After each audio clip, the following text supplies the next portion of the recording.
안녕하세요. 핵심을 살펴보는 시간입니다.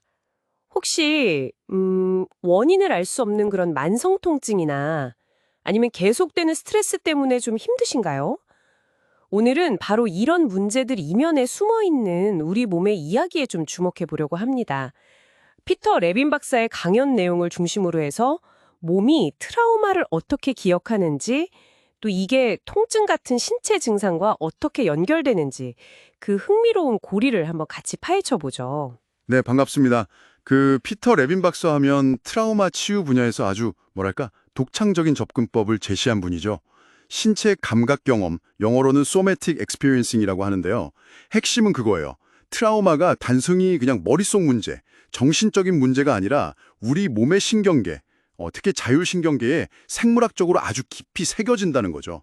그래서 그 치유의 실마리 역시 몸에서부터 찾아야 한다고 아주 강조를 합니다.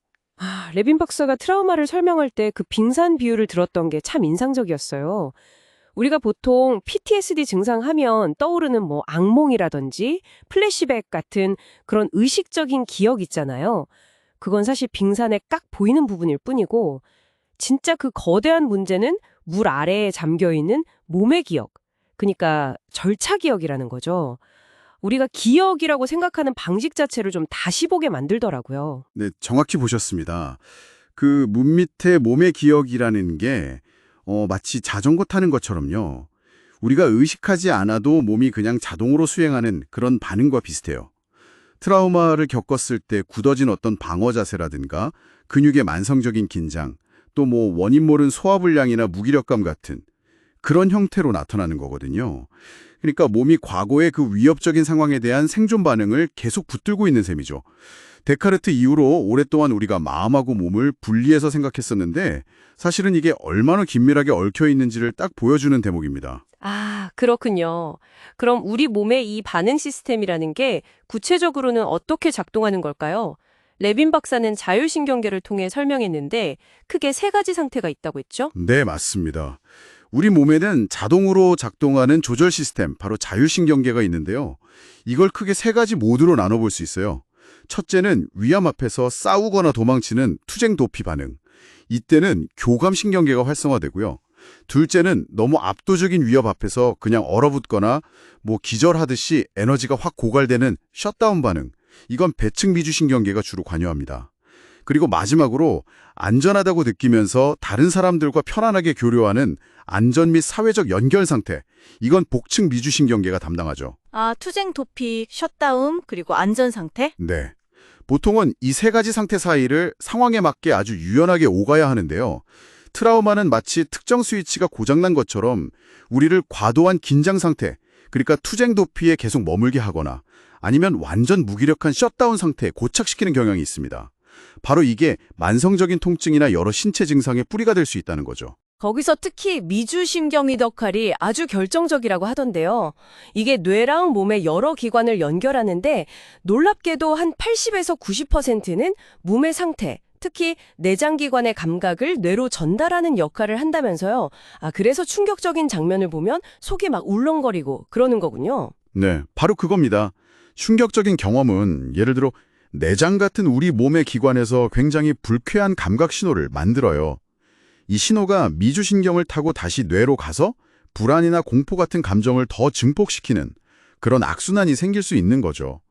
그래서 레빈 박사가 이 고리를 좀 끊고 신경계를 진정시키는 아주 간단하면서도 효과적인 방법으로 그 부소리 내기 연습을 제안했어요. 부소리요? 그건 어떻게 하는 건가요? 네, 숨을 좀 길게 내쉬면서요. 낮은 톤으로 부드럽게 부하고 소리를 내보는 거예요.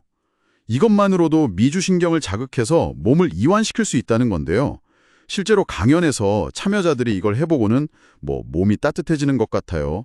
긴장이 풀리면서 살짝 떨리는 느낌이 드네요. 같이 즉각적인 변화를 이야기하는 걸 봤어요. 참 인상 깊었죠.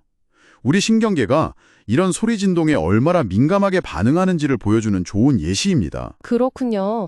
아, 그래서 단순히 머리로만 이해하고 생각을 바꾸려고 하는 그런 탑다운 방식만으로는 좀 한계가 있고 몸의 감각에 직접 주의를 기울이는 바텀업 접근이 꼭 필요하다. 이런 이야기군요. 맞습니다. 치유의 핵심은 점진적 접근, 그리고 진자 운동, 펜듈레이션에 있다고 할 수 있어요. 이게 뭐냐면 너무 한꺼번에 압도되지 않도록 감당할 수 있을 만큼 아주 조금씩만 몸의 불편한 감각, 긴장이나 통증 같은 걸 알아차리는 거예요.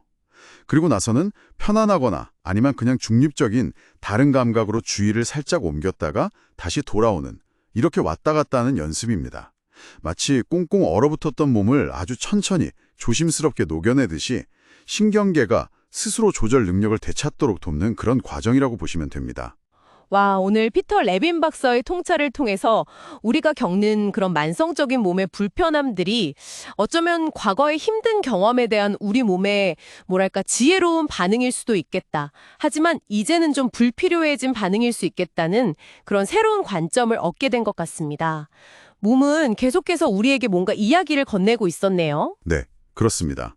중요한 건 그 신호를 그냥 억누르거나 외면하는 게 아니라 안전하게 느끼고 또 조절하는 법을 배우는 것이죠. 우리 몸 안에 이미 내재된 그런 치유의 지혜를 좀 믿고 부드럽게 다가설 때 우리가 갇혀있던 어떤 패턴에서 벗어나서 다시 편안함과 활력을 경험할 수 있을 겁니다.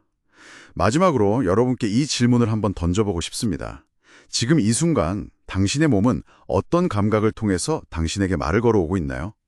잠시 시간을 내서 그 미세한 속삭임에 귀 기울여보는 건 어떨까요?